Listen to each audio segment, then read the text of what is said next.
Inshuti muvandimwe, reka twongere dushimire Imana yacu, reka tuyihimbaze kubwo kugira neza kwayo, tuyishimire ubuntu bwayo, tuyishimire ineza yayo itarondoreka. Imana yacu itwitaho iteka, Imana yacu iradukunda, reka rero tuyihimbaze kuko ijoro rikeye amahoro, twongeye kubona umucyo utamurira umwijima, turahumeka. Reka rero tuyihimbaze, tuyishimire tugira tuti: Mana ishimwe, icyubahiro, guhimbazwa bibi byawe none n'iteka ryose, amen. Reka tubahe ikaze mu byigisho by'ishuri ryo ku isabato. Ni ibyigisho biyobora abakuze kwiga Bibiliya, ni ibyigisho by'igihembwe cya mbere umwaka wa 2026, ibyigisho bitegurwa n'itorero ry'Abadiventiste b'umunsi wa karindwi. Ibyigisho twateguriwe muri iki gihembwe cya mbere turi kwiga no kunga ubumwe muri Kristo, ubukunga ubumwe kw'ijuru n'isi, Kristo mu Bafilipi n'Abakolosayi.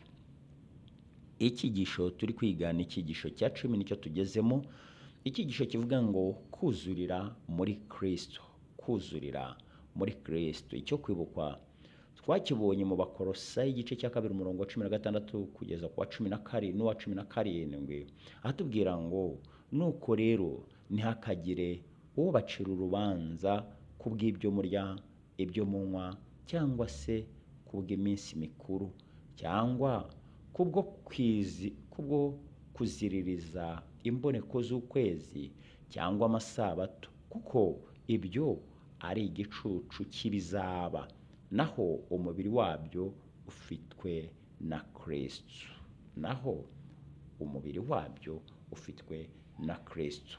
Ngiki cyigisho turi kwiga, kuzurira muri Kristo. Icyo kwibukwa muracyumvise. Uyu munsi wa none turaza kurebera hamwe ingingo ebyiri, ingingo yo kuwa gatatu n'ingingo yo kuwa kane. Ngizo izo tugiye kureba. Ingingo yo kuwa gatatu ni ingingo itubwira ngo yabambwe ku musaraba. Ingingo ni ingingo yibanze ku gupfa no kuzuka kwa Kristo, ariko nanone bayitugereranyiriza n'umubatizo. Burya icyo umubatizo uvuze se ni iki? Iyo umuntu apfuye arahambwa. Kristo yarapfuye arahambwa, amaze guhambwa nyuma y'iminsi 3 arazuka. Ibyo byose rero byahurijwe mu mubatizo. Iyo umuntu yakiriye Kristo aba ahamije ibyo gupfa no kuzuka kwa Kristo. Harimo ukwemera gupfa no kuzuka kwa Kristo, kuko burya niyo mpamvu umubatizo ugomba kuba mu mazi menshi, kuko iyo umuntu yibijwe mu mazi bivuga yuko ahambwe. Umuntu wari uriho arahambwe, aribijwe. Niyo mpamvu burya nta gice na kimwe kiba kigomba gusigara. Udubikwa mu mazi ukibizwamo rwose, bikagaragara yuko uhambwe. Umuntu wari uriho arahambwe, noneho bagukuramo ukabuzutse bushya. Biravuze ngo kuzuka rero ni ugukurwa mu mazi ukabubaye icyaremwe gishya. Aho biba bivuze ngo ibya kera biribagiranye, ukuzuka kwawe, guhaguruka kwawe, kuzuka kwawe hari ikindi kuvuza, utangiranye n'imibereho mishya. Ingingo y'uyu munsi rero atubwira ngo yabambwe ku musaraba, yabambwe ku musaraba. Amagambo nk'isomo ry'urufunguzo rya none ni amagambo aboneka mu Abakolosayi igice cya 2 umurongo wa 11 kugera ku wa 15, kandi aya magambo tugiye kuyasoma kugira ngo twumve ibibazo Pawulo asa naho ahanganye nabyo ahangaha. Umurongo wa 11 baratubwiye ngo muri we nimo mwakebewe, gukebwa kutari ukw'intoki, ahubwo ni ugukebwa kuva kuri Kristo, niko kwiyambura umubiri kw'ibyaha bya kamere, kuko mwahambanywe nawe mu mubatizo, kandi nimo mwazuranywe nawe kubwo kwizera imbaraga z'Imana yamuzuye mu bapfuye. Kandi ubwo mwari mupfuye muzize ibicumuro byanyu no kudakebwa kw'imibiri yanyu, yabahinduranye bazima nawe, imaze kutubabarira ibicumuro byacu byose, igahanagura urwandiko rw'imihango rwaturegaga, ikarudukuzaho ku rubamba ku musaraba, kandi imaze kunyaga abatware n'abafite ubushobozi, ibahemura ku mugaragaro, ibivuga hejuru kubw'umusaraba. Haleluya! Nibyo ati, kuko mwabambanywe nawe mu mubatizo, kandi nimo mwazuranywe nawe. Ni ukuvuga ngo umubatizo, ukubambwa bivuze gupfa, kwibizwa mu mazi, kandi mwazuranywe nawe mu mubatizo, kuzamuka, gukurwa mu mazi. Umubatizo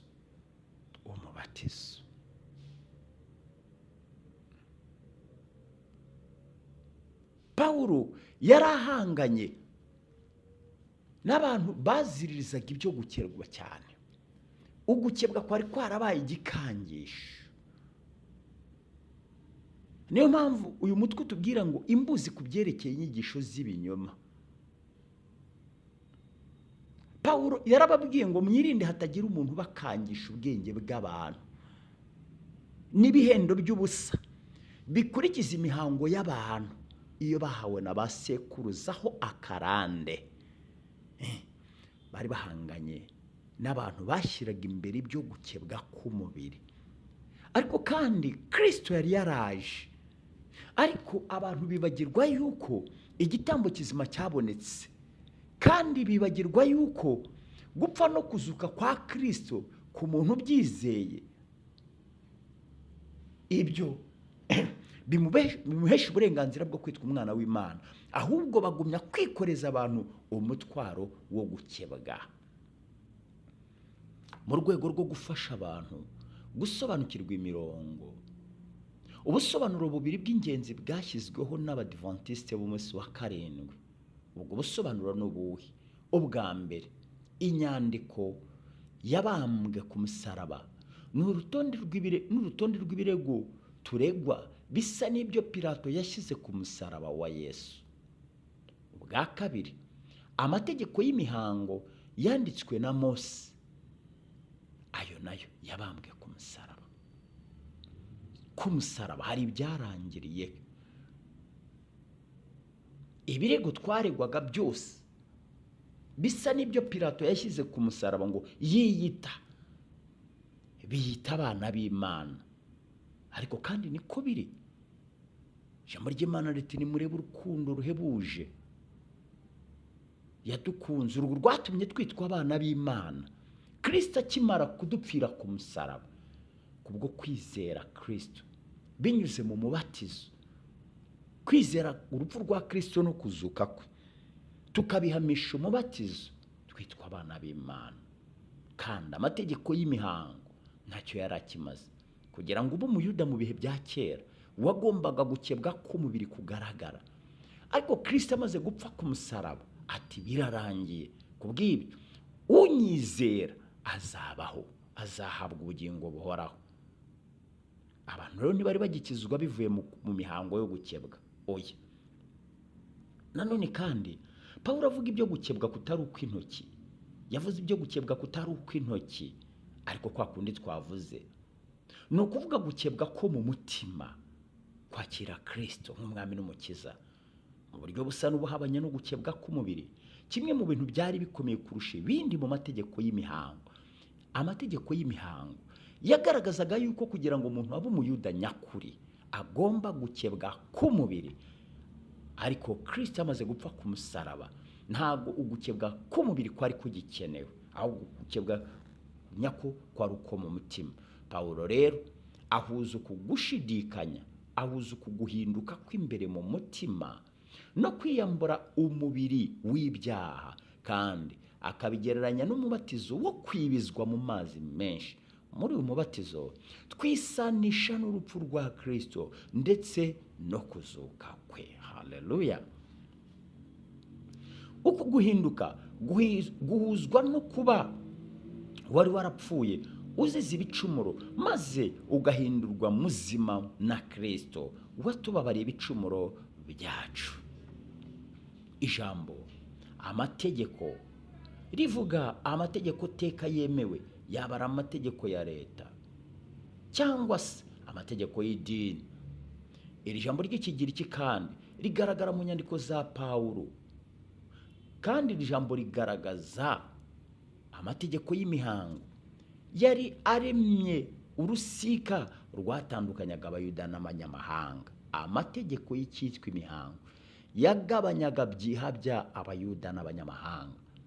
Ni ukuvuga ngo umuyuda nyawe yabaga yarakebwe gukebwa k'umubiri kw'ibigaragara, umunyamahanga yabaga yibereye aho ngaho. Ibyo rero bigashyira urusika rwabatandukanyaga. Kugira ngo winjire mu idini ya Kiyahudi, kugira ngo ubarwe nk'umuyuda, byasabwaga kugira ngo nawe ukebwe gukebwa k'umubiri, gusiramurwa. Kubera ko Pawulo yari yamaze kuvuga ibyerekeranye n'imbabazi z'ibyaha ndetse no guhinduka ko mu mutima bishushanywa n'umubatizo, bisa n'ibidashoboka ko yari kongera kugaruka kuri iyo ngingo akoresheje ikindi kigereranyo gitandukanye n'icyakoreshejwe ahandi mu byanditswe byera. Ahubwo Pawulo asa n'ushimangira ingingo imeze nk'ivugwa mu Befeso yuko abizera b'abanyamahanga b'i Kolosayi bitari ngombwa ko bahangayikishwa no gukurikiza amategeko y'imihango, harimo no gukebwa cyangwa n'andi mategeko arebana no kwiyeza k'umubiri ajyana n'uko kwiyemeza. Aha abanyamahanga bahawe umucyo, babwirwa yuko gukebwa kutagifite agaciro, ahubwo gukebwa kw'ibigaragara kutagifite agaciro, ahubwo gukebwa ko mu mutima ariko gufite ishingiro. Kubw'ibyo wizera urupfu rwa Kristo wese naho yaba yarapfuye abwirwa ko azabaho, kandi koko niko biri. Iki ijambo ry'Imana rivuga nicyo ngicyo. Gukebwa k'umubiri ntacyo kumaze, ahubwo gukebwa nyako no gukebwa ko mu mutima. Biragaragara neza. Ntabwo Pawulo yari kuvuga ko amategeko 10 yabambwe ku musaraba hanyuma ngo ahandi avuge ko icyaha ari ukwica amategeko 10. Oya, amategeko 10 azahora ari amategeko y'imihango niyo yarangijwe, ariko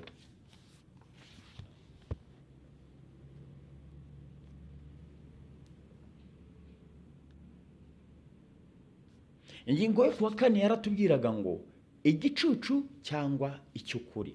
Igicucu cyangwa icy'ukuri ni ingingo yo kuwa 4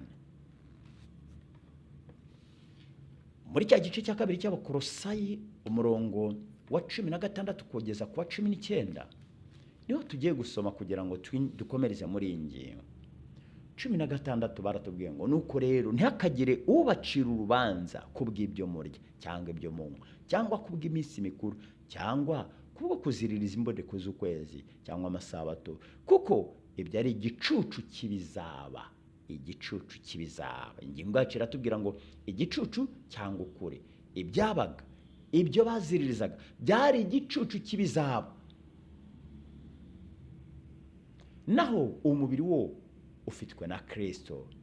Ntihakagira umuntu ubavutse ingororano zanyu azibavukishije kwihindura nk'uwicisha bugufi no gusenga abamarayika, akiterera mu byo atazi, atewe kwihimbariza ubusa n'ubwenge bwa kamere ye, ntiyifatanye na wa mutwe ari wo mubiri wose, uvanaho gukura kwawo gutangwa n'Imana, ugatangwa n'ibyo ingingo n'imitsi bitanga, ugateranywa neza nabyo. Imigenzereze y'Abakristo b'Abayuda ivugwa ahangaha nuko bikorezaga abantu imitwaro iremereye mu byo guhirimbana no kwizera, gushaka kwizera. Bikorezaga abantu imitwaro iremereye. Kugeza uyu munsi abahanga ntabwo bemeranywa ku bibazo Pawulo yavugaga hano. Icyo dushobora kumenya tudashidikanya nuko urwandiko rwa Pawulo ubwarwo ruduha amakuru make ku gisa naho ari imbaraga y'Abakristo b'Abayuda irema amacakubiri mu itorero ryari ryiganjemo abanyamahanga. Ariko inshuti muvandimwe, abanyamahanga bari benshi bakizwaga. Gukizwa byasabaga iki? mu rwandiko Pawulo yandikiye Abakolosayi ati kandi ubwo mwari mupfuye muzize ibicumuro byanyu no kudakebwa kw'imibiri yanyu. Pawulo yarabibibukije, mwari mupfuye muzize ibicumuro byanyu no kudakebwa kw'imibiri yanyu. Mu yandi magambo, ukudakebwa kwari kubashyize mu kaga k'urupfu, kuko hari hariho inzitizi yo kutakira Kristo, yo kutemerwa nk'umwana w'Imana kubw'imipaka bari barashyiriweho.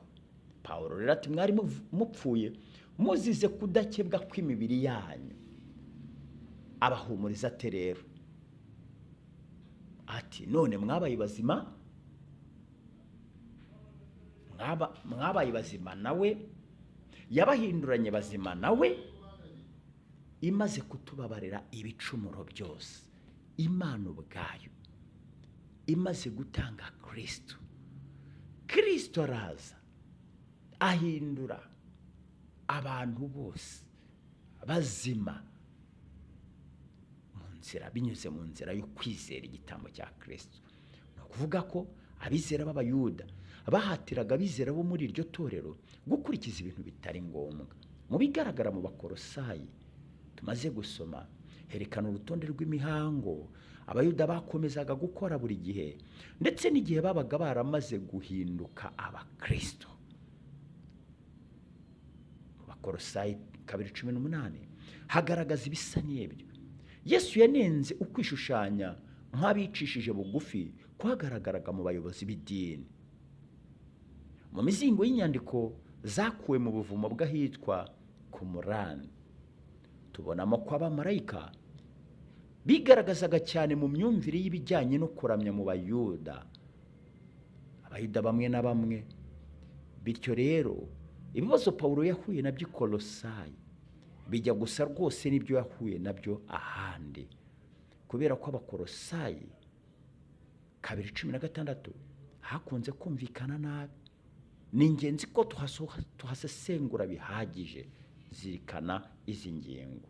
Abakolosayi 2:16 n'ahandi havuga ngo nuko rero ntihakagire ubacira urubanza kubw'ibyo munywa n'ibyo murya, cyangwa se kubw'iminsi mikuru, cyangwa kuziririza imboneko z'ukwezi cyangwa amasabato. Ngo ntihakagire ubacira urubanza kubw'ibyo murya n'ibyo munywa. Gukoresha ijambo ngo nuko rero kwa Pawulo kugaragaza ko uyu ari umwanzuro ukomoka ku byo yari yaramaze kuvuga. Yari yabanje kuvuga ko gukebwa ku mubiri kutari gukenewe, kuko guhinduka ko mu mutima ariko gukenewe. Ibyo kurya rero n'ibyo kunywa birengurira ku mature y'ibyo kurya n'ibyo kunywa Abisirayeli bazanaga ku rusengero. Ibi mubyumve neza.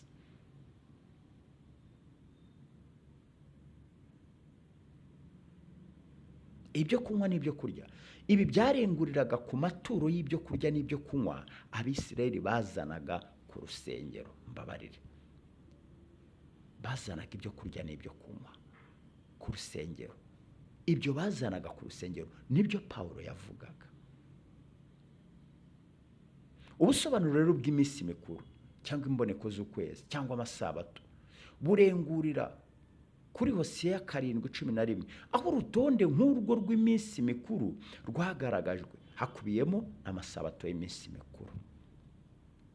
Icy'ingenzi rero ku myumvire yacu kuri uyu murongo n'ubusobanuro bwa Pawulo, ubu buvuga yuko ibyo ari igicucu cy'ibizaba, naho umubiri wabyo ufitwe na Kristo. Iyo minsi y'ibirori nk'ibitambo yacureraga umurimo wa Kristo.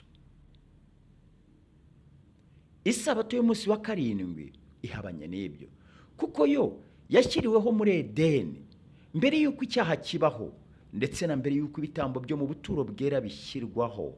Ku bw'ibyo rero ntabwo yo yari igicucu cyagombaga gukurwaho nyuma y'umusaraba.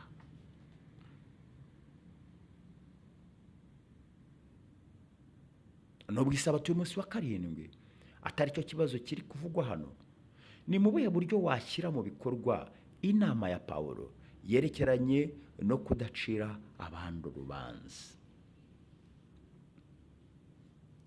gucira imanza abandi ni ikosa rikomeye cyane.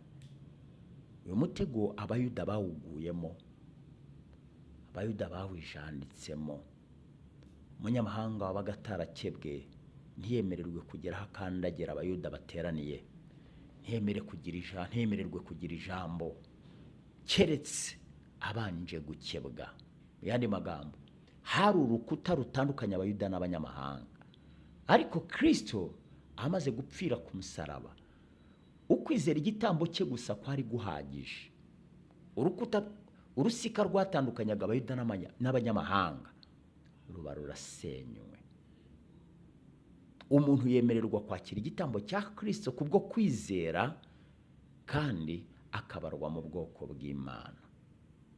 Na n'ubu niko biri. Ukwizera Kristo, ukwizera urupfu no kuzuka bya Kristo, ibyo birahagije ko umwana w'Imana yandikwa mu bikari byo mu ijuru. Imana iduha ubutware bwo kwakira iki gitambo. Imana iduha ubutware n'ubushobozi bwo kwizera Kristo. Mwuka Wera bidushoboze kuko tutabyishoboza. Ibyari igicucu, Kristo yaraje arigaragaza. Yabambwe ku musaraba. Urupfu rwe ruduhesha intsinzi, rudukuriraho bya bindi byose by'imihango byadutandukanyaga n'abayuda nyakuri. Imana yacu ishimwe. Tuyishimire, tuyihimbaze, niyo kubahwa, niyo guhimbazwa n'abatuye isi yose. Reka tuyishimire. Ijambo birarangiye yavugiye ku musaraba, ni ijambo ryahinduye amateka ya mwene muntu. Igitambo cya Kristo ku musaraba cyahindura amateka. Imana itugirire neza, mu izina rya Yesu, amen. Turagushimye mwungeri w'ubugingo bwacu, tugushimiye urukundo rwawe n'ineza yawe. Uri umwungeri w'ubugingo bwacu, uri Imana dukunda, uri Imana itwitaho, natwe turi intama zo mu cyanya cyawe. Tukwishyize mu biganza rero kugira ngo turinde kandi utuyobore. Tukuragije Data abari ku bisasiro barembejwe n'umubiri, kugira ngo barengere ubagirire neza. Tugushyize mu biganza abadamu batwite, ukomeze kubarindira imbuto wabahaye. Tugushyize mu biganza abataragira umugisha, kugira ngo bahe kuguma mu masezerano yawe, kandi bongere kwibuka yuko iyo usezeranye usohoza. Wasezeranye yuko uzabana nabo. Ubahe kwizera iryo sezerano. Imfubyi n'abapfakazi turabakweretse, ube mu miryango yabo, yitindemo, uzibe icyuho. Kandi Data, igihe bapfukamye bagusenga, ujye ubumva, utabare. Abari mu mazu y'imbohe nabo ubahe kunamba kuri wowe, barinde kwiheba, ubahe kukugarukira no kwihana no kwicuza, kuko ari byo bibakwiriye. Urubyiruko rwacu turarukweretse, ururinde, uruyobore, ururagire, ubahe kukunambaho, ubahe gukunda ijambo ryawe, ubahe gushikama kuri wowe, ubahe kwizera igitambo cy'ikavuvari. Kandi Data, ubakundisha ibyawe. Uri Imana nzima. Uyu munsi wa none tukwishyize mu biganza kugira ngo uduhe guhaha no kuronka, turonkere ku birenge byawe.